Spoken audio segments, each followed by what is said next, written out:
नमस्कार साथियों, मैं देवेंद्र सिंह आपके सामने फर्स्ट ग्रेड स्कूल व्याख्याता परीक्षा विषय भूगोल के महत्वपूर्ण टॉपिक थॉर्नवेट का जलवायु वर्गीकरण के बारे में बात करने आया।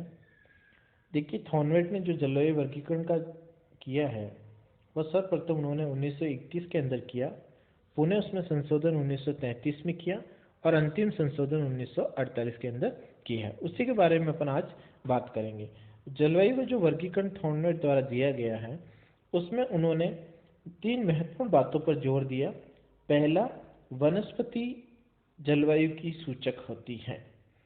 वनस्पति जलवायु की सूचक होती है, इसका मतलब जैसी जलवायु वहाँ पर वैसी ही वनस्पति देखने को मिलती है। जैसे उष्णकटिबंधीय क्षेत्रों में हमें उष्णकटिबंधीय क्षेत्र है, स्वाभाविक है, वहाँ पर गर्म जलवायु है और वर्षा की मात्रा भी अधिक है, तो वहाँ पर हमें सदाबहार वनस्पति देखने को मिलते हैं। इसके अलावा शुष्क जलवायु अगर है तो वहाँ पर वर्षा की मात्रा का अभाव है, तो हमें वहाँ पर शुष्क वनस्पति देखने को मिलती है, यानी कांटेदार वनस्पति देखने को मिलती है। अर्ध शुष्क क्षेत्र है तो वहाँ पर हमें घास के मैदान देखने को मिलते हैं, और अगर केवल आर्द्र क्षेत्र है जहाँ पर वर्षा की मात्रा कम है तो वहाँ पर हमें वन भूमि या अलग अलग वनस्पति देखने को मिलती है। दूसरे उसमें जोर दिया उन्होंने कि वनस्पति पर वर्षा की मात्रा व तापक्रम का पर्याप्त प्रभाव होता है, यानी जो भी वनस्पति है उस पर वर्षा की मात्रा का प्रभाव तो होगा ही, इसके साथ ही वहाँ पर उपलब्ध तापमान की मात्रा का भी प्रभाव उन पर होता है, क्योंकि एक वनस्पति के विकास में तापमान का विशेष योगदान होता है। तो वहाँ पर जैसा टेम्परेचर है उसके अकॉर्डिंग ही वनस्पति की वृद्धि पाई जाती है। तीसरा उन्होंने जोर दिया वाष्पीकरण, कि किस क्षेत्र में कितना वाष्पीकरण है। वाष्पीकरण अगर अधिक है तो वहाँ पर जल का अभाव मिलेगा और वनस्पति हमें शुष्क रूप से देखने को मिलेगी, वहाँ पर हमें झाड़ियों के रूप में या कंटीले पौधों के रूप में हमें वनस्पति देखने को मिलती है। तो इन्हीं तीनों बिंदुओं के आधार पर उन्होंने जलवायु का वर्गीकरण करने का प्रयास किया। इन्हीं के आधार पर उन्होंने दो प्रकार के सूचकांक निकालने के लिए सूत्र तैयार किए। एक सूचकांक वर्षण प्रभाविता, प्रिसेप्शन इफेक्टिवनेस, और दूसरा तापक्रम प्रभाविता, टेम्परेचर इफेक्टिवनेस। इन्हीं के आधार पर उन्होंने जलवायु प्रदेशों का सीमांकन किया। हम सबसे पहले वर्षण प्रभाविता की बात करते हैं। इसका तात्पर्य संपूर्ण वार्षिक वर्षा के केवल उस भाग से है जो वनस्पति की उत्पत्ति और विकास को प्रभावित करते हैं। यानी कि वर्षा के केवल, देखिए वर्षा साल भर भी होती है, कहीं कहीं पर कुछ महीनों में होती है, कहीं पर मौसम के अनुसार होती है। तो उस टोटल वर्षा में से कितने प्रतिशत वर्षा वनस्पति की उत्पत्ति और विकास में योगदान दे रहे हैं, उसी को बोला जाता है वर्षण प्रभाविता। और इसके लिए उन्होंने दो प्रकार के सूचक ज्ञात किए। उन्होंने क्या क्या सूचक ज्ञात किए? एक तो वर्षण प्रभाविता सूचकांक और दूसरा उन्होंने अनुपात। यहाँ पर सबसे पहले अपन बात करते हैं पीई अनुपात। पीई का मतलब होता है परसेप्शन इफेक्टिवनेस। पी परसेप्शन, ई का इफेक्टिवनेस, अनुपात। यहाँ पर उन्होंने 11.5 कोष्टक के अंदर R अपॉन टी माइनस 10 की पावर 10 अपॉन 9। यहाँ पर R का मतलब है औसत वर्षा, जो कि इन्होंने इंच में ज्ञात की, और T का मतलब है टेम्परेचर, जो कि उन्होंने फ़ारेनहाइट के अंदर ज्ञात की। कई बार ये प्रश्न पूछा गया है कि थॉर्नवेट ने जो जलवायु का वर्गीकरण किया उसमें वर्षण प्रभाविता में तापमान को किस में माना, यानी फ़ारेनहाइट के अंदर माना। कहीं कहीं पर सेंटीग्रेड ऑप्शन भी आ जाता है, तो उन्होंने किस में माना? इसको फ़ारेनहाइट के अंदर माना। दूसरा उन्होंने पी सूची, यानी जितने भी वर्षण प्रभाविता क्षेत्र हैं उनकी सूची ज्ञात करने के लिए उन्होंने पूरे साल के 12 महीनों में वर्षा की क्या क्या स्थिति है उसका एक एवरेज रेनफॉल निकाल के इस सूत्र के माध्यम से सूची तैयार की और एक सूचकांक तैयार किया। यहाँ पर देखिए सिग्मा, सिग्मा का मतलब योग ऊपर 12 का मतलब 12 महीने, 12 महीनों का जो वर्षा है उसको इस सूत्र के अनुसार उनका योग प्राप्त किया। 11.5 कोष्टक के अंदर R अपॉन टी माइनस 10 और उसकी होल पावर है 10 की घात 9। इसके आधार पर उन्होंने सूची ज्ञात की और एक सूचकांक तैयार किया। उक्त आधार पर संपूर्ण विश्व को 5 आर्द्रता प्रदेशों में विभक्त किया। अब उन्होंने ये जो सूत्र हैं वर्षण प्रभावित के पी अनुपात और पी सूची, इन्हीं के आधार पर उन्होंने संपूर्ण विश्व को 5 आर्द्रता प्रदेशों में विभक्त कर दिया। और इनके बारे में अपन बात करते हैं। इन्होंने देखो कौन कौन से आर्द्रता प्रदेश को बारे में बात की थी, और उन्होंने पी सूची के अंदर यानी उन्होंने सूचकांक जो प्राप्त किया वो उस प्रदेश का क्या क्या सूचकांक प्राप्त हुआ उसी के बारे में अपन बात करते हैं। देखिए सबसे पहले उन्होंने पहला जो प्रदेश बताया, इन्होंने देखो आर्द्रता प्रदेशों को अंग्रेजी के अक्षरों के नाम से रखा, A B C D E. आर्द्रता के क्रम के अनुसार इनका नाम रखा हुआ है। जहाँ सबसे ज़्यादा आर्द्रता है उसको ए से स्टार्ट किया और फिर कम की ओर बढ़ते बढ़ते ई तक इन्होंने 5 ये आर्द्रता प्रदेशों का निर्धारण किया। ए का मतलब है तर, वेट, यानी बहुत ज़्यादा मात्रा में वर्षा हो रही हो। बी का मतलब आर्द्र, ह्यूमिड, जहाँ इससे ए से कम वर्षा हो रही हो। सी का मतलब उप आर्द्र, सब ह्यूमिड, यानी कि आर्द्रता से भी कम यानी कम बारिश हो रही हो। फिर डी का मतलब अर्ध शुष्क, सेमी एरिड, और ई का मतलब शुष्क प्रदेश, जो बिल्कुल सूखे मरुस्थलीय भूभाग है, उनके लिए ई शब्द का प्रयोग किया। अब हम अलग अलग बात करते हैं। सबसे पहले आर्द्रता प्रदेश में ए के अंदर वनस्पति कैसी होगी, वर्षा के वन मिलेंगे, क्योंकि यहाँ पर वर्षा ज़्यादा होती है इसलिए वर्षा के वन, सदाबहार वन हमारे को देखने को मिलेंगे। और सूची के अंदर, इनके सूची के अंदर, इस सूची में उन्होंने पी सूची में इन्होंने सूचकांक जो निकाले हैं वो सूचकांक देखिए, इनको घटते क्रम में रखें। हम 16 से बात करते हैं, या 16 से कम ई शुष्क शुष्क क्षेत्र, मरुस्थलीय क्षेत्र, उनको 16 से कम, फिर 16 का पहाड़ा बोलते जाओ, 16 16 दूना 32, 64 डबल करते जाओ, 16 16 का डबल 32, 32 का दुगना 64, 64 का दुगना 128। और इस तरफ जो इनका रेंज है, उस रेंज को इन्होंने इस पूरी श्रेणी को समावेशी श्रेणी में बनाने के लिए इन्होंने 16 के बाद इसका जस्ट दुगना 32 होता है, लेकिन क्योंकि 32 यहाँ आ जाता है, 32 यहाँ भी आ जाता है, तो ये 32 सूचक वाला जो भाग है उसको किस में शामिल करें, सी में या डी में। इससे बचने के लिए इन्होंने इसे समावेशी श्रेणी में रखा और यहाँ पर एक अंक कम करके इन्होंने सूचकांक प्राप्त किए 16 से 31, उसके बाद 32 से फिर यहाँ 63, फिर यहाँ से 64 से 127, फिर 128 से अधिक, इसको बोलते हैं समावेशी श्रेणी। तो इस समावेशी श्रेणी में इनको पी सूचकों को तैयार किया और सबके लिए अलग अलग सूचक प्राप्त किए। बी का मतलब आर्द्र, आर्द्र क्षेत्रों में वन भूमि देखने को मिलती है, वन ज़्यादा देखने को मिलता है, जंगल प्राप्त होते हैं। सी उप आर्द्र, उप आर्द्र क्षेत्रों में हमें घास के मैदान देखने को ज़्यादा मिलते हैं, तो सी से इन्होंने किसको संबोधित किया, घास के मैदानों को। डी अर्धशुष्क, यहाँ पर स्टेपी घास के मैदान जो यूरोप के अंदर पाए जाते हैं, तो वो अर्धशुष्क क्षेत्र, स्टेपी क्षेत्रों को इन्होंने डी से संबोधित किया। और ई शुष्क एरिड क्षेत्र, मरुस्थलीय भूभाग है, उनको उन्होंने ई से संबोधित किया। तो इसके आधार पर उन्होंने इसको टोटल कितने 5 भागों में विभाजित कर दिया। मौसमी वितरण के आधार पर पुणे प्रत्येक को 4-4 भागों में, यानी एक एक को, हर एक को, जैसे ए है, ए को भी 4 भाग में बांट दिया, बी को भी 4 में बांट दिया, सी को भी 4 में बांट दिया, डी को भी 4 में बांट दिया और ई को भी 4 में बांट दिया। इस तरह से टोटल कितने प्रदेश प्राप्त हो गए, 20 प्रदेश टोटल प्राप्त हुए। और इनको बांटने के लिए उन्होंने सबसे पहले क्या किया, जो साल भर जो भी वर्षा हो रही है उस वर्षा को ऋतु के अनुसार 4 सूचकांक उनके तैयार कर लिए और उन्हीं सूचकांकों को इन जलवायु प्रदेशों के साथ में जोड़कर अलग अलग जलवायुओं का वर्गीकरण किया। इन्होंने क्या क्या सूचकांक किए, देखिए सबसे पहले इन्होंने अंग्रेजी के छोटे अक्षरों को काम में लिए, क्योंकि बड़े अक्षर यहाँ काम में ले लिए तो इन्होंने यहाँ पर छोटे अक्षर काम में लिए। सबसे पहले आर का मतलब होता है रेन, रेनी सीजन या रेन। रेन का यहाँ पर देखो, आर का मतलब है वर्ष भर वर्षा, यानी पूरे साल बारिश जहाँ हो रही है उसको आर से संबोधित किया।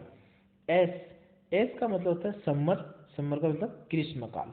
अब यहाँ पर छोटे एस है, इसका अर्थ रखा इन्होंने कि ग्रीष्म काल में न्यून वर्षा। इसका मतलब क्या हुआ कि ग्रीष्म काल में न्यून वर्षा, ग्रीष्म काल में वर्षा नहीं हो रही है तो फिर कब हो रही होगी, शीतकाल के अंदर वर्षा हो रही है। तो ऐसे क्षेत्र जहाँ शीतकाल में वर्षा हो रही है उनके साथ में एस सब छोटा एस है उसका उपयोग किया। फिर डब्ल्यू, डब्ल्यू का मतलब विंटर, विंटर का मतलब शीत। अब डब्ल्यू छोटा डब्ल्यू है, इसका यूज किया शीतकाल न्यून वर्षा। इसका मतलब शीत ऋतु में बिल्कुल भी वर्षा नहीं हो रही है, न्यून वर्षा हो रही है। तो इसका मतलब कब वर्षा हो रही है? ग्रीष्म ऋतु में वर्षा हो रही है। तो जितने भी क्षेत्र जहाँ ग्रीष्मकालीन बारिश हो रही है या वर्षा मौसम के अनुसार हो रही है वहाँ पर डब्लू का उपयोग किया गया।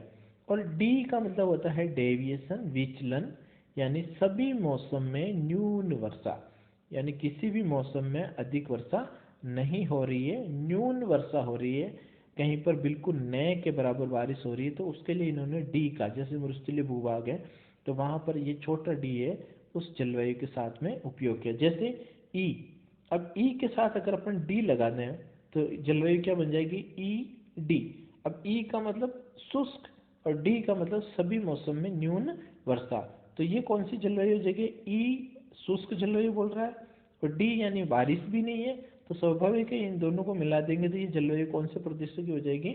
मरुस्थलीय भूभागों की जलवायु हो जाएगी।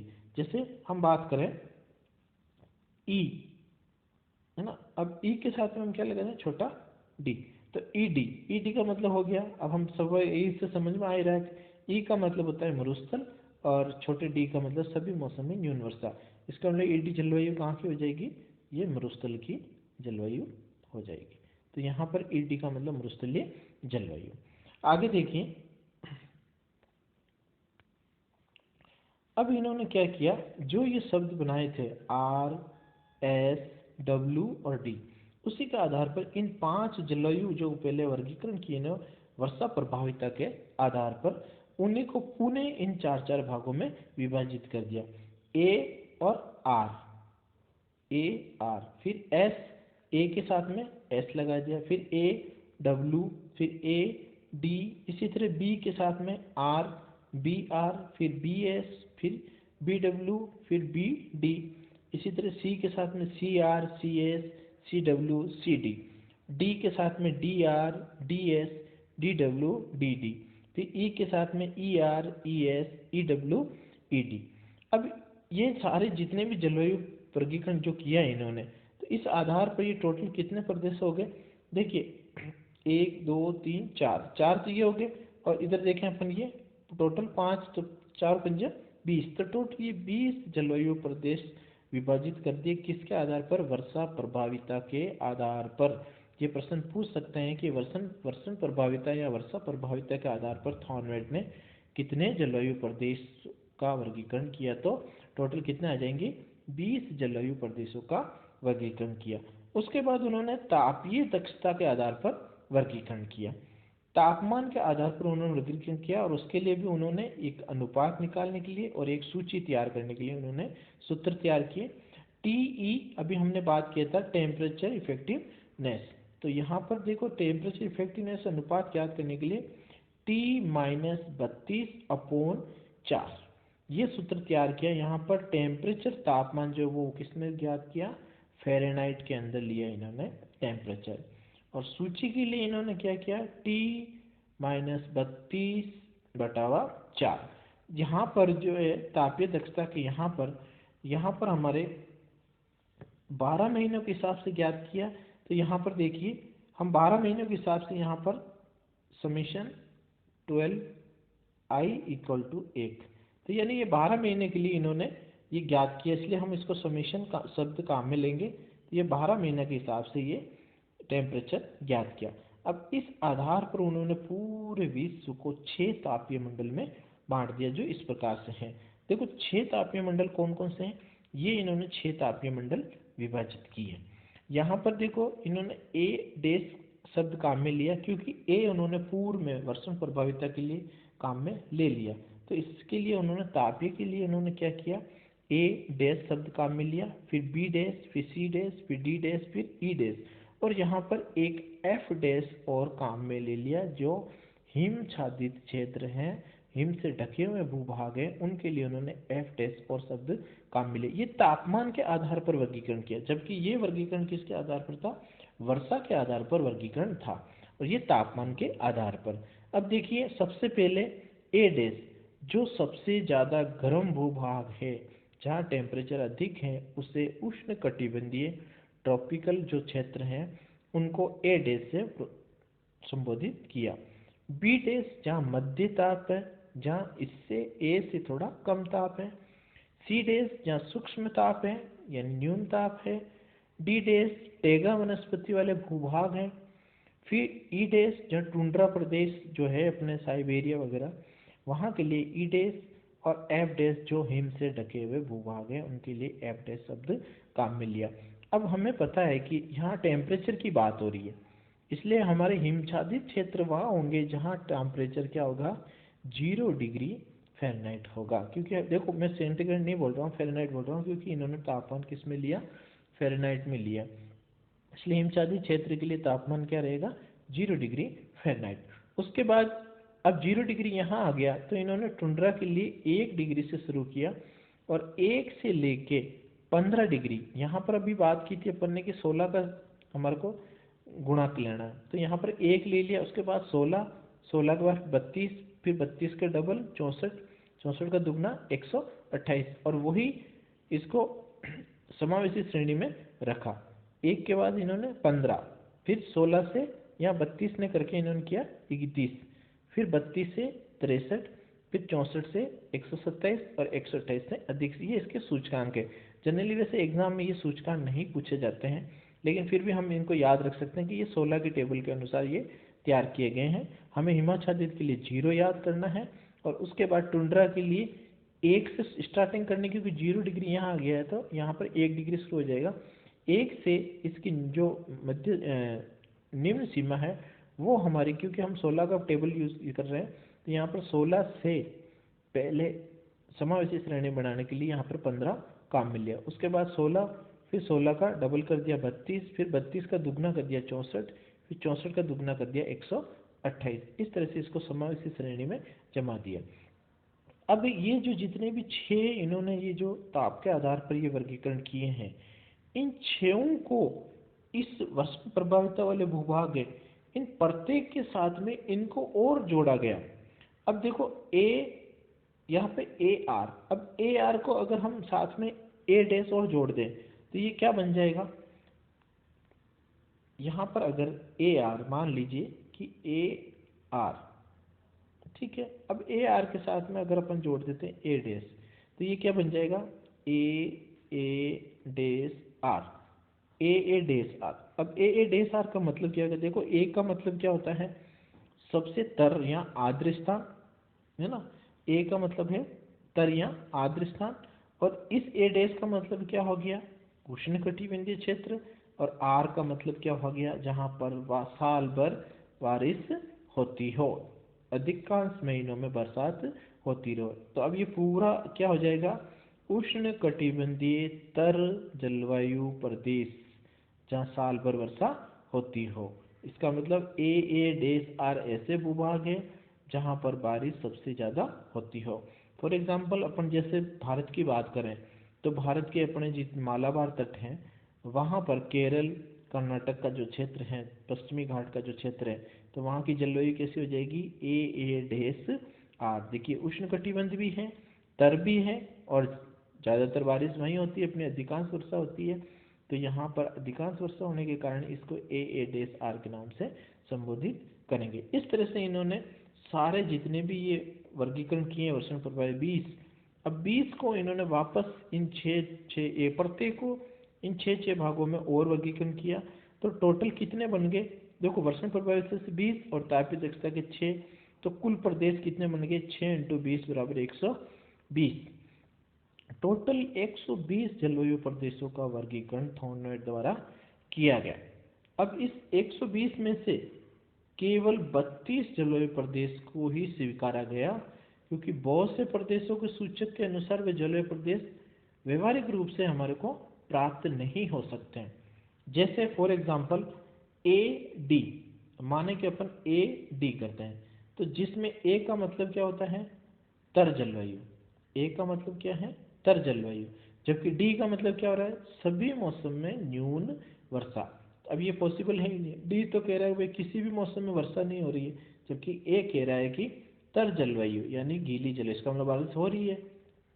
आर्द्र जलवायु यहाँ पे बरसात होती है, एक तरफ कह रहा है बरसात नहीं होती, एक तरफ कह रहा है बरसात होती है। तो इसी कारण इस ए और डी जो जलवायु प्रदेश बन रहा है इसको स्वीकारा नहीं गया। तो ऐसे बहुत से हैं जिनको स्वीकारा नहीं गया।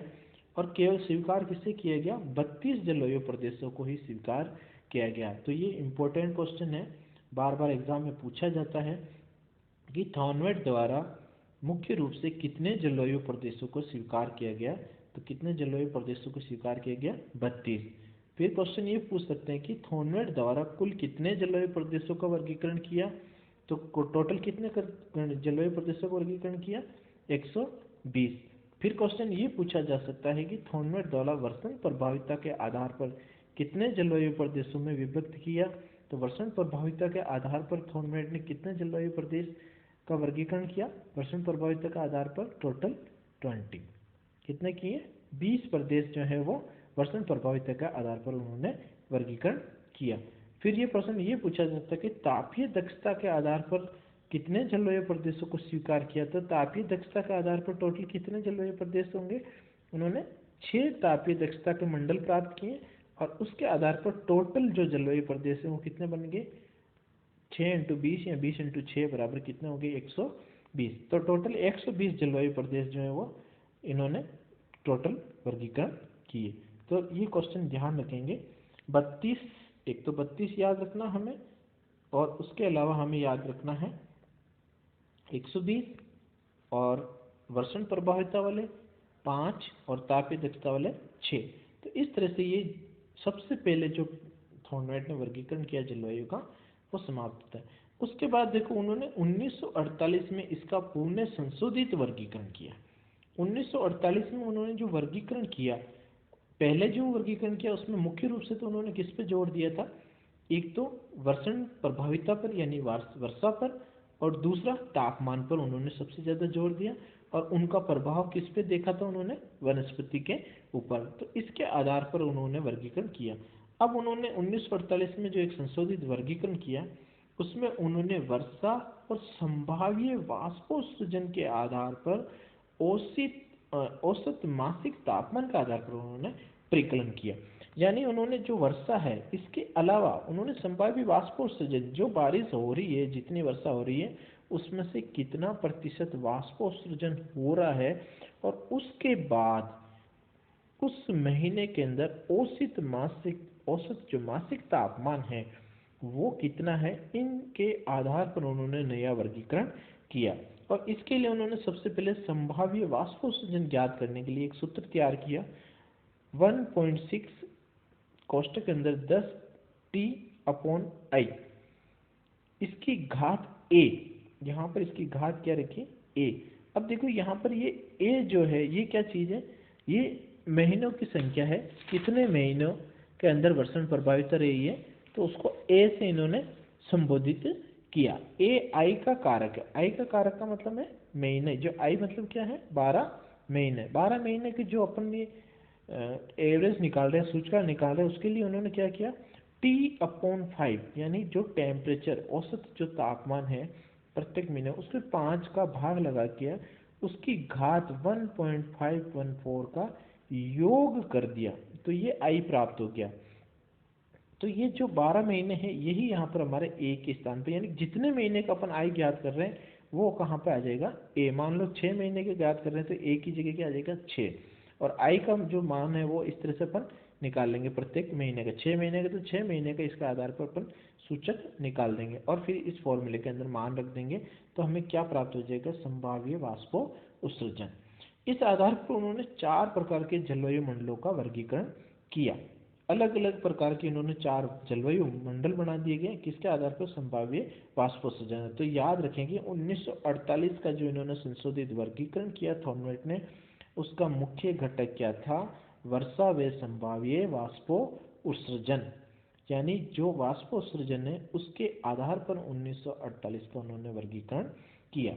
अब उन्होंने जो 4 अलग अलग जलवायु मंडलों का वर्गीकरण किया उसके बारे में पर बात करते हैं। सबसे पहले आर्द्रता सूचकांक के आधार पर उन्होंने 9 मंडल बनाए।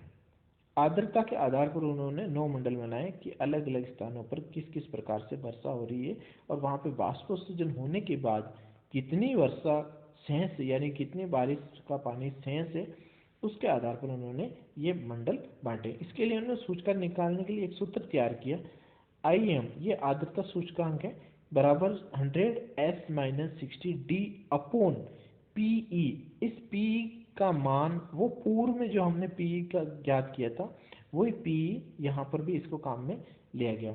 एस का मतलब यहाँ पर है आर्द्रता आधिक्य मासिक, आर्द्रता आधिक्य यानी कि किस महीने में सबसे ज़्यादा आर्द्रता रही है वो हमारा यहाँ पे एस है। डी का मतलब है आर्द्रता अभाव मासिक, यानी किस महीने में आर्द्रता का अभाव रहा है, तो उसका अर्थ है यहाँ पे डी। जिस महीने में, जितने महीने में भी, मान लो 12 में से 5 महीनों में आर्द्रता का अभाव रहा है तो यहाँ डी की जगह क्या आ जाएगा 5। और मान लीजिए टोटल अपने 12 में से 5 ये हो गए तो पीछे बच गए हमारे पास 7 महीने।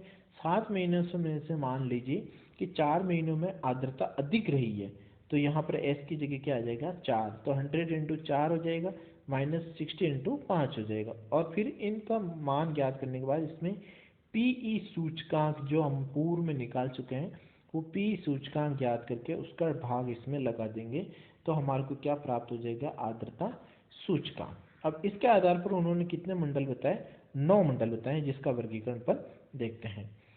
आर्द्रता सूचकांक के आधार पर 9 मंडलों में बांटा है, जिसमें से उन्होंने 6 तो आर्द्र क्षेत्र बताए और 3 शुष्क प्रदेश बताए। इसका मतलब 3 ऐसे प्रदेश हैं जहां पर जल का अभाव रहा है, आर्द्रता का अभाव रहा है और इनमें आर्द्रता अधिक पाई गई है।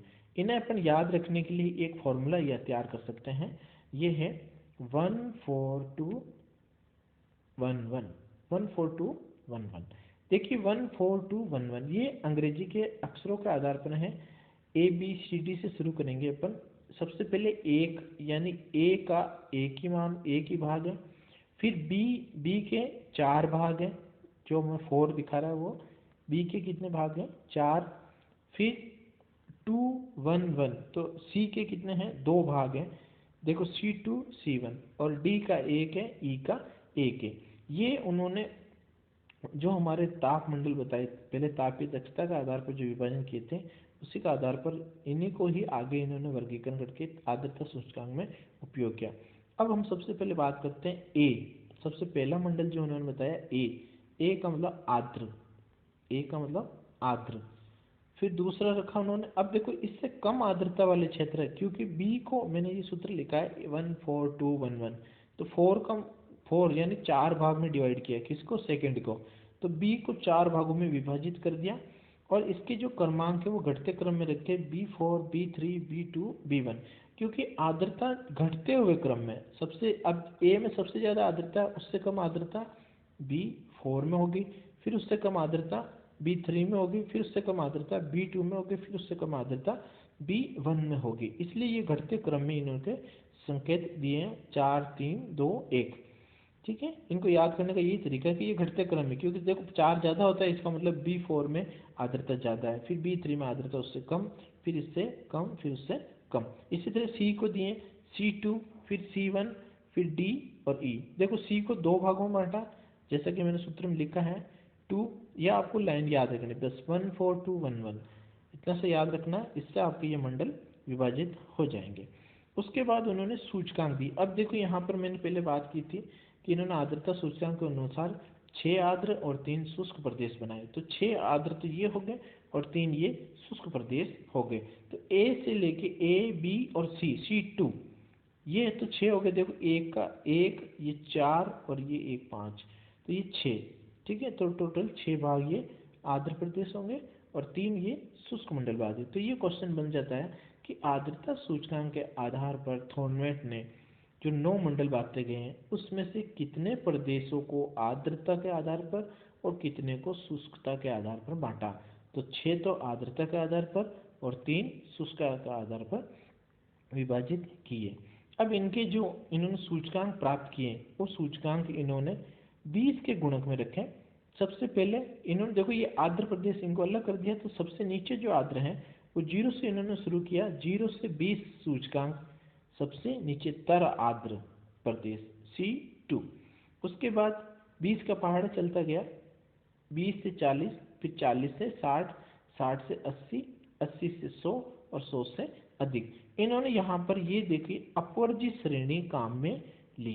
कारण ये है कि आर्द्रता का माप बिल्कुल सटीक माप नहीं हो पाता है, इसलिए इन्होंने ये अपवर्ज्य श्रेणी काम में ली कि 40 का मान जो है वो यहाँ पर नहीं आएगा, 40 का मान B2 में आएगा। ठीक है, क्योंकि ये अपवर्ज्य श्रेणी है। अपवर्ज्य श्रेणी का मान यही होता है कि जो लोअर लिमिट है उसका मान अगले वाले जो है उसका अपर लिमिट बन जाता है। तो ये इस तरह से इन्होंने विभाजित किए। सूचकांक 20 से शुरू किए, 20 से 40, 40 से 60, 60 से 80, 80 से 100 और 100 से अधिक। और यहाँ पर इन्होंने अगले जो विभाजन किए हैं, C1 शुष्क, अर्ध आर्द्र, फिर अर्ध शुष्क और E बिल्कुल ही शुष्क। यहाँ पर इन्होंने तीनों भागों को 100 मानते हुए इनके 3 भाग कर दिए, 3 भागों में विभाजित कर दिए, या 100 के 3 टुकड़े कर तो क्या आएगा 33.3। तो यहाँ पर सबसे पहले को 0 से 33.3 तक का जो सूचकांक है वो C1 को दे दिया। उसके बाद इसका डबल जस्ट दुगना कर दिया 66.7, और 33.3 से 66.7 तक ये अर्ध शुष्क कर दिया। और उसके बाद शुष्क में अंदर 66.7 से 100 तक, ये 66.7 इधर आना चाहिए था, 100 इधर आना चाहिए था। ये 66.7 से लेकर 100 तक का जो भाग है वो ई शुष्क के अंदर प्राप्त कर दिया। तो ये सूचकांक हमें नहीं पूछेंगे, एग्जाम में कभी भी नहीं पूछा गया आज तक। हमें सिर्फ ये याद रखना है कि जो आर्द्रता सूचकांक के आधार पर उन्होंने 9 मॉडल बांटे हैं, उसमें से आपको ये क्वेश्चन पूछा जा सकता है कि C2 किस प्रकार की आर्द्रता है या किस प्रकार की जलवायु है। तो C2 किसकी है, तर आर्द्र की। यहाँ पर ये ध्यान रखने, सी के 2 भाग हैं, इसमें से एक शुष्क प्रदेशों में रखा और एक तर प्रदेशों के अंदर शामिल किया है। और डी और ई ये दोनों शुष्क मंडल में हैं, ये अपन सभी जानते हैं। ई रेगिस्तानी भूभाग आ जाएगा, डी जो हमारा हिमालयी पर्वतीय जैसे क्षेत्र हैं जहाँ पर वर्षा और तापमान का अलग अलग हिस्सों में अलग अलग भाग पाया जाता है, जहाँ वनस्पति का लगभग अभाव सा रहता है, या उच्च पहाड़ी पर्वतीय क्षेत्रों में वनस्पति देखने को मिलती है, तो उन क्षेत्रों में डी जलवायु पाई जाती है। तो ये तीनों जो भाग है ये शुष्क रूप से ही है, इसलिए इनको अलग से विभाजित किया है। अब इन्होंने तापीय दक्षता के आधार पर दूसरा मंडल जो है, इन्होंने तापीय दक्षता यानी तापमान के आधार पर भी इन्होंने 9 मंडल बताए, और इसके लिए भी याद करने का सूत्र यही है 14211, यही सूत्र इन्होंने काम में लेना है। इन्होंने सबसे पहले ए जो जलवायु प्रदेश है, ए डेश, इसको मेगा थर्मल के नाम से पुकारा। ए डेश में हमारे को मेगा थर्मल, ठीक है, ए डेश, ए डैश में मेगा थर्मल रखा है इन्होंने, यहाँ पर डबल डैश लग गए। ए डैश मेगा थर्मल यानी कि सबसे ज़्यादा उच्च तापमान वाले क्षेत्र ए डैश। उसके बाद फिर बी के वही टुकड़े 4, 3, 2, 1 के आधार पर और डैश लगा दिए इन्होंने, क्योंकि वहाँ पर उन्होंने ए बी सी पहले ही कर दिया था, इसलिए यहाँ पे इन्होंने डैश काम में लिया। तो ए का हो गया मेगा थर्मल, और बी वाले जो सारे पार्ट्स हैं वो मेसो थर्मल यानी मध्य ताप वाले। ये तो उच्च ताप हो गया, ये मध्य ताप वाले भूभाग हैं सारे। फिर C2 और C1 इसको माइक्रो थर्मल यानी सूक्ष्म ताप वाले भाग में विभाजित किया। उसके बाद डी टुंड्रा प्रदेश और ई फ्रॉस्ट यहाँ पाला प्रदेश वाले भूभाग हैं, उनको ई से संबंधित किया। और यहाँ पर सूचकांक जो है इन्होंने घटते हुए क्रम में रखे। हम यहाँ नीचे से शुरुआत करें अपन 14.25 से कम। यहाँ पर देखो तो लगभग ये 14 का पहाड़ा ही चल रहा है, 14.25। उसके बाद 14.25 से 14 का डबल 28, 25 का डबल 50। ये 0.25 से आगे जुड़ता जा रहा है। फिर 28.25, फिर 14, 28, 34, 42। तो 28 के बाद ये 42 आ गया, और 0.50 में 25 और जोड़ दिया तो 0.75 आ गए। फिर उसके बाद 42.75। अब उसके बाद 42.75 के बाद इसमें वापस क्या जोड़ दिया गया, 56 आएंगे, 34, 42, 44, 56 होते हैं, लेकिन इसमें 0.25 और जोड़ेंगे तो ये एक और जुड़ के 57 हो गया। इस तरह से ये आगे से आगे 0.25 जुड़ता गया और 14 का पहाड़ा चलता गया। तो इस तरह से अंतिम में 114 से अधिक का जो है वो तो मेगा थर्मल का सूचकांक है, और बाकी ये अलग अलग का अलग अलग सूचकांक है। सूचकांक आपको याद करने की जरूरत नहीं है, हमें सिर्फ ये याद रखना है कि तापीय दक्षता के आधार पर ए डैश कौन सा मंडल है। तो ए डैश कौन सा हो जाएगा, मेगा थर्मल, और बी वाले कौन से हो जाएंगे, मेसोथर्मल वाले, सी वाले कौन से हो जाएंगे माइक्रोथर्मल, डी डैश टुंड्रा और ई डैश फ्रॉस्ट या पाला। इसी तरह इन्होंने तापीय दक्षता की ग्रीष्मकालीन सांद्रता के आधार पर, इसका तात्पर्य ये हो गया कि ग्रीष्मकाल के समय टेम्परेचर की क्या स्थिति, ये जो तापीय दक्षता निकाली ये इन्होंने पूरे 12 महीने के टेम्परेचर एवरेज औसत तापमान के आधार पर इन्होंने ज्ञात किया। लेकिन ये केवल जो ग्रीष्म काल के जो 3 महीने हैं उस 3 महीनों में टेम्परेचर की स्थिति, तापमान की स्थिति के आधार पर उन्होंने ये मंडल विभाजित किए। और यहाँ पर उन्होंने तापीय मंडल जो ग्रीष्म काल के समय है इनको 8 मंडल में ही विभाजित किया, क्योंकि ग्रीष्म काल के समय को उन्होंने जो हिमाच्छादित क्षेत्र हैं उनको इसमें इन्होंने शामिल नहीं लेते हुए इन्होंने केवल 8 क्षेत्र ही इन्होंने ग्रीष्म काल के आधार पर विभाजित किया। और ये इन्होंने छोटे अंग्रेजी के ए बी सी डी इन अक्षरों से काम में लिया, क्योंकि ए डैश पूर्व में ले चुके हैं और ए भी ले चुके हैं, तो इसलिए इनको ए डैश बी डैश फिर B three dash B two dash B one dash B C two dash फिर सी डैश वन फिर डी डैश, इस तरह से इन्होंने इनको विभाजित किया।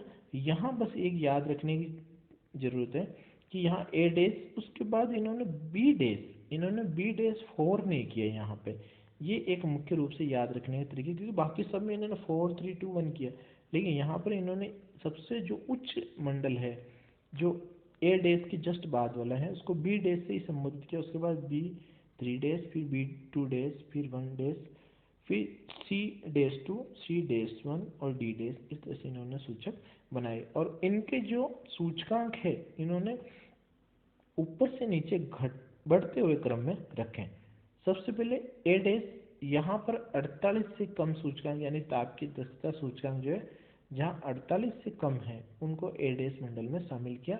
और उसके बाद इन्होंने 48 से 51, 51.9 से 56.3, 56.3 से 61.6, 61.6 से 68, 68 से 76.3, 76.3 से 88, इस तरह से इन्होंने इनको विभाजित किया। ये एग्जाम में कभी नहीं पूछते हैं सूचकांक, इसलिए आप सूचकांक याद करने की जरूरत नहीं है। आप एक बार इनको संस्कृत निकाल से देख लें, बाकी इनको याद करने की जरूरत नहीं है। आपको सिर्फ ये याद करने हैं। यहाँ पर तापीय दक्षता के अनुसार इसमें किसी प्रकार का कोई इन्होंने ये वर्णन नहीं किया कि ए में तापमान कैसा है, बी में तापमान कैसा है, केवल उन्होंने मंडल ही विभाजित किए। इसलिए याद रखें कि तापीय दक्षता की ग्रीष्मकालीन सांद्रता के आधार पर कितने मंडलों में विभाजित किया, तो 8 मंडलों में विभाजित किया। याद रखें ये और ये दोनों लगभग मिलते जुलते हैं, कन्फ्यूजन के कारण कभी 9 मंडल नहीं करना है, अपने को 8 मंडल करना। कब, जब ग्रीष्मकालीन सांद्रता शब्द आ जाए तो हमें 8 मंडल करना है। और केवल तापीय दक्षता के आधार पर इनको कितने मंडल बताएं, तो हमको 9 मंडल करने हैं। और ये कब, जब 1948 के वर्गीकरण की बात की जाए तो। उसके बाद इन्होंने, अच्छा ये तो मंडल शब्द काम में आ रहा है, अपने पीछे अपन ने पढ़ा था जब सर्वप्रथम उन्होंने जो अपना वर्गीकरण दिया था उसमें भी आया था कि तापीय दक्षता या तापीय प्रभाविता के आधार पर, तो वो हमने 6 भाग बांटे थे। तो वो जलवायु शब्द काम में आएगा कि तापमान के आधार पर थॉर्नवेट ने कितने जलवायु प्रदेशों में वर्गीकरण किया, तो वो 6 प्रदेश आ जाएंगे। लेकिन अगर तापीय दक्षता के आधार पर कितने मंडल आ जाएगा, मंडल शब्द आते हमें क्या करना है, तापीय दक्षता के आधार पर 9 मंडल और ग्रीष्मकालीन सांद्रता के आधार पर 8 मंडलों में इन्होंने विभाजित किए। उसके बाद सबसे अंतिम में उन्होंने मौसमी आर्द्रता पर्याप्तता के आधार पर उन्होंने टोटल 2 भाग किए और उन 2 भागों को भी पुनः 5 भागों में विभाजित किया। टोटल 10 मंडल उन्होंने बनाए। ये सबसे इम्पोर्टेंट है, परीक्षा में बार बार इन्हीं में से प्रश्न पूछा गया है। और इसमें से भी प्रश्न सिर्फ इन 2 बातों से पूछा गया, एक तर जलवायु, एक शुष्क जलवायु। तर जलवायु में किसे किसे शामिल किया गया, ये बार बार प्रश्न आया हुआ है। और शुष्क जलवायु में किसे शामिल किया, ये भी प्रश्न पूछा गया है। तो इसे बिल्कुल कंठस्थ कर लें कि तर जलवायु में कौन कौन है, ए बी और C2। देखो हम अब पहले सी के 2 भाग कर रखे हैं, C2 और C1। तो हमें पता है कि 2 ज़्यादा होता है 1 कम होता है, इसलिए 2 को इधर शामिल किया और 1 को इधर शामिल किया, क्योंकि तर जलवायु है। तो A B C2 ये तो तर जलवायु के सूचकांक है। और शुष्क जलवायु में C1D E। तो प्रश्न इस तरह से बन जाएगा कि निम्न में से मौसमी आर्द्रता पर्याप्तता के आधार पर थॉर्नवेट ने तर जलवायु प्रदेश बताया है? तो ऑप्शन में आपके ए बी डाल दें हुए और इधर से मान लो बी डाल दिया और इधर से C1 D डाल दिए। तो यहाँ पर आपको ये पूछा जा सकता है कि कौन सा तर जलवायु का, तो बी ऑप्शन आ जाएगा। इस तरह से हमारे को ये जरूर आपको याद रखना, मुख्य रूप से यही है आपको, ये और ये दो जो है बात, इनको वेरी वेरी इंपॉर्टेंट मान लीजिए आप। इनको आप कंठस्थ करेंगे कि तर जलवायु में कौन कौन से सूचकांक शामिल किए हैं या सूचक शामिल किए हैं, और शुष्क जलवायु में कौन कौन से सूचक शामिल किए हैं। तो ये आपको ध्यान रखना विशेष तौर पे। उसके बाद उन्होंने जो तर जलवायु है, अब उसके लिए इन्होंने क्या क्या संकेत दिए हैं उसके बारे में अपन बात करते हैं। इसमें उन्होंने देखो सबसे पहले RSW, फिर S2W2। R ये तो आपको ध्यान है, रेन का सूचक है, बरसात का सूचक, यानी वर्षा अधिक है। और यहाँ पर तर की बात कर रहा है, इसका मतलब वर्षा अधिक है।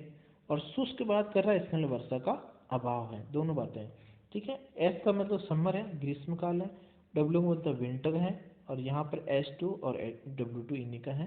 तो यहाँ पर देखो तर जलवायु के अंदर ये संकेत दिए हैं, उसमें R का मतलब शून्य जलाभाव, शून्य जल का अभाव। इसका मतलब खूब सारी बारिश है, अच्छी बारिश है, इसलिए R। इसका सूचकांक 0 से 10। फिर एस का मतलब है ग्रीष्म जलाभाव, औसत ग्रीष्म जलाभाव, यानी ग्रीष्म ऋतु में जल का अभाव, यानी ग्रीष्म ऋतु में जल का अभाव जो है औसत रूप से कम है।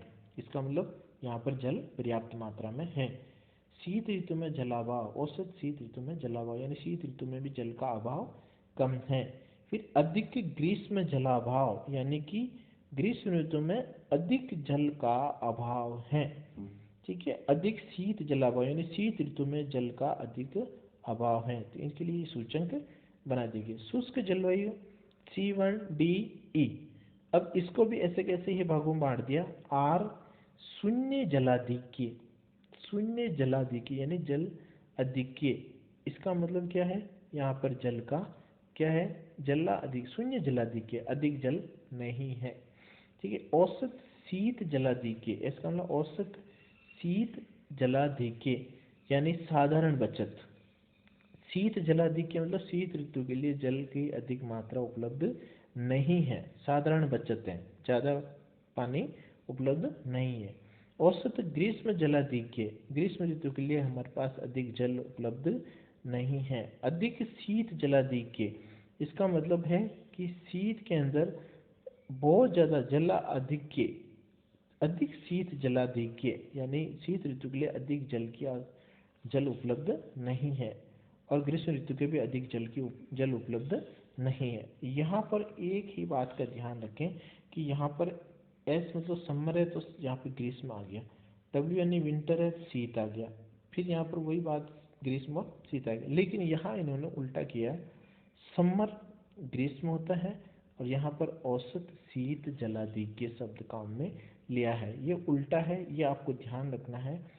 W औसत ग्रीष्म जलाधिक्य, S2 अधिक शीत जलाधिक्य और W2 अधिक ग्रीष्म जलाधिक्य। ये इनके सूचकांक है, इनको याद करने की आवश्यकता नहीं है। आपको सिर्फ ये सब याद रखना है कि शुष्क जलवायु के अंदर S2 संकेत क्या प्रदर्शित करता है। तो हमारे को ये ध्यान रखना है, शुष्क जलवायु में S2 क्या बताता है हमारे को, अधिक शीत जलाधिक्य। तो प्रश्न इसी तरह से बनेगा आपका कि मौसमी आर्द्रता पर्याप्तता के आधार पर शुष्क जलवायु में S2 संकेत क्या बताता है या कौन सी जलवायु को बताता है। तो हमारे को क्या करना है, अधिक शीत जलाधिक्य। इस तरह से आपको ये याद करने हैं। उसके बाद अपन बात करते हैं भारत के अंदर कि जो थानवेट ने जो जलवायु प्रदेशों का वर्गीकरण किया, उसके आधार पर संपूर्ण जो भारत की जलवायु है उसको कितने भागों में बांटा है। उन्होंने टोटल 11 जलवायु प्रदेशों का निर्धारण किया भारत के अंदर। सबसे पहले AR। देखो हमने पूर्व में पढ़ चुके हैं, ए का मतलब क्या होता है, आर्द्रता या तर जलवायु वाला प्रदेश। और देश का मतलब क्या हो गया, ये देखो देश का मतलब यहाँ पर पूर्व में तापमान के आधार पर उष्णकटिबंधीय क्षेत्र पहला, तर क्षेत्र दूसरा, उष्णकटिबंधीय क्षेत्र। और आर का मतलब हमेशा बारिश, यानी लगातार वर्ष भर बारिश। अधिकांश बारिश, वर्ष भर बारिश का मतलब है कि पर्याप्त वर्षा हो रही है। तो हमारा उष्णकटिबंधीय क्षेत्र आ गया, इसका मतलब भारत के उष्णकटिबंधीय क्षेत्र कौन सा हो जाएगा, कर्क रेखा से नीचे का सारा क्षेत्र उष्णकटिबंधीय आ गया। अब दूसरी कंडीशन कह रहा है कि ये तर होना चाहिए। अब उष्णकटिबंधीय हो गया, फिर तर की बात कर रहा है, तो हमें पता है कि तर क्षेत्र कौन सा हो जाएगा हमारा, जो हमारा पश्चिमी घाट का क्षेत्र है वो तर क्षेत्र हो जाएगा। ठीक है, उसमें भी ये क्या कह रहा है, वर्ष भर वर्षा, तो वर्ष भर वर्षा कहाँ हो जाएगी हमारी, ये जो हमारा केरल का भाग है, जहाँ पर केरल के भाग है वहाँ पर देखिए ये जो भाग है यहाँ पर क्या है, वर्ष भर वर्षा होती है। तो यहाँ का जो जलवायु प्रदेश है वो क्या हो गया, ए आर हो गया, ए आर हो गया। इसके अलावा और कौन सा है ए आर की अपन बात करें, तो हम जो पूर्वोत्तर भारत की बात करें तो यहाँ पर आप देखेंगे कि जो हमारे जो दक्षिण पश्चिमी मानसून की जो बारिश है उसमें हमारा जो बंगाल की खाड़ी के मानसून है उससे हमारे मिजोरम और त्रिपुरा यहाँ पर भी अधिक वर्षा करती है। तो ये भाग भी किस में आ जाएंगे, ए आर के अंदर आ जाएंगे। देखिए दिमाग कई बार ये भी होता है हमारे कि मेघालय के अंदर हमारी जो सबसे ज़्यादा बारिश होती है मासिन राव के अंदर, तो ये क्यों नहीं आता है, देखो इसलिए नहीं आता क्योंकि वो एक पर्टिकुलर एक स्थान विशेष है जहाँ पर ही ये वर्षा ज़्यादा हो रही है।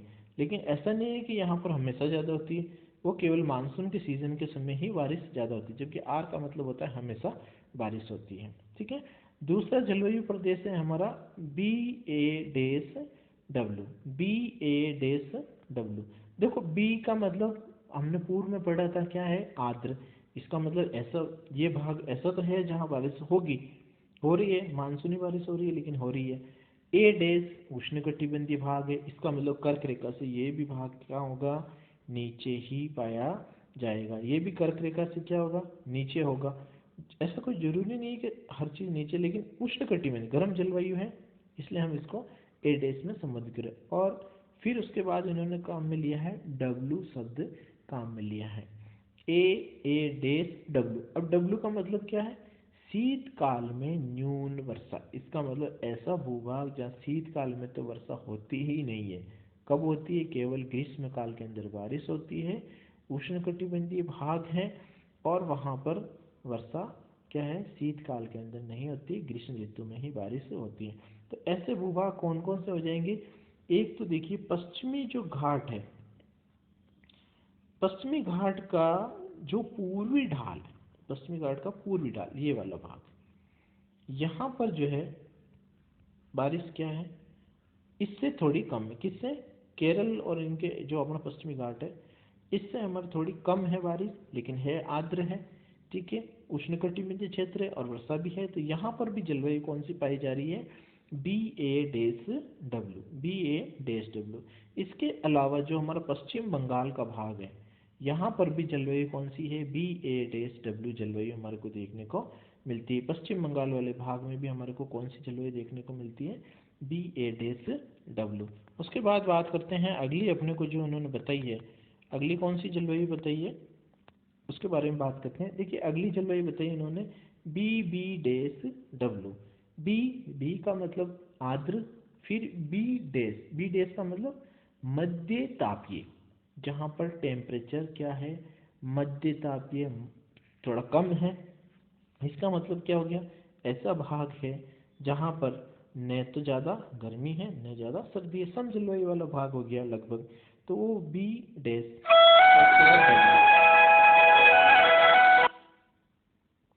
उसके बाद डब्ल्यू का मतलब क्या हो गया, डब्ल्यू का मतलब अपन ने पूर्व बात की शीतकाल में न्यून वर्षा।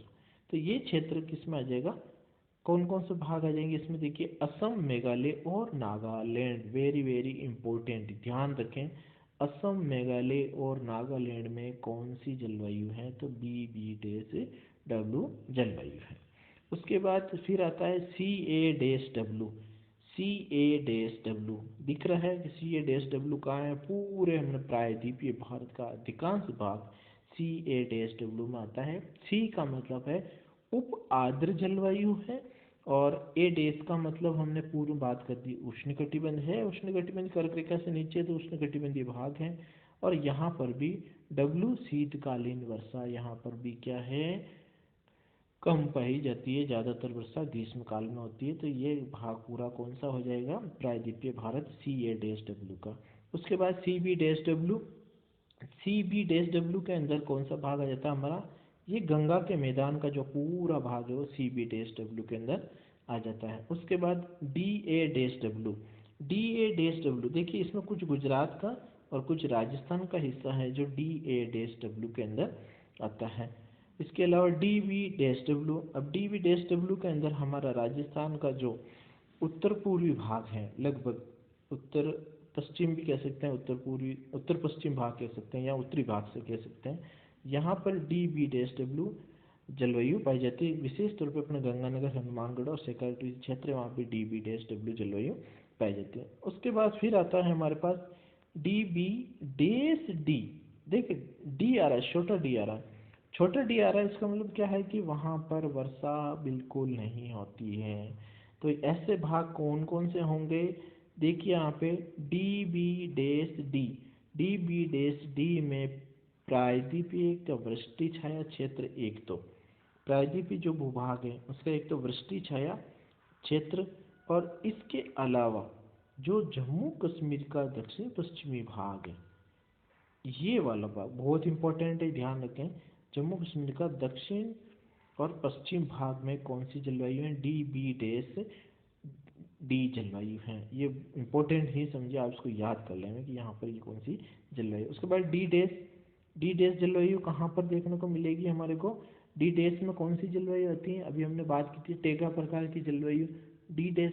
तो यहाँ पर ये टेगा प्रकार की जो जलवायु है वो हमारे ज़्यादातर अरुणाचल प्रदेश के अंदर है, और अरुणाचल प्रदेश की जो जलवायु है वो ज़्यादातर D- है। इसके अलावा पंजाब का, हिमाचल प्रदेश का जो भाग है वो भी D- के अंदर सम्मिलित आता है। तो ये भी इम्पोर्टेंट समझिए, क्योंकि जनरली यहाँ पर देखिए हमें लगता नहीं कि यहाँ पे D- प्रकार की जलवायु पाई जाएगी, इसलिए ये याद जरूर करें कि पंजाब का उत्तरी भाग और हिमाचल प्रदेश का जो भाग है वहाँ पर D- प्रकार की जलवायु पाई जाती है। उसके बाद ई जो जलवायु है वो लेह लद्दाख के अंदर हमें ई- प्रकार की जलवायु देखने को मिलती है, लेह लद्दाख ई- जलवायु। और लास्ट में अंतिम जो हमारा रह जाता है EA-D, EA-D, EA-D जलवायु कहाँ मिलेगी हमारे को, देखो EA-D राजस्थान का पश्चिमी भाग, एकमात्र स्थान जहाँ EA- जलवायु में देखने को मिल रही है हमारे कहाँ पर, जैसलमेर के अंदर EA-D जो राजस्थान का सबसे पश्चिमी भूभाग है वहाँ पर EA-D जलवायु देखने को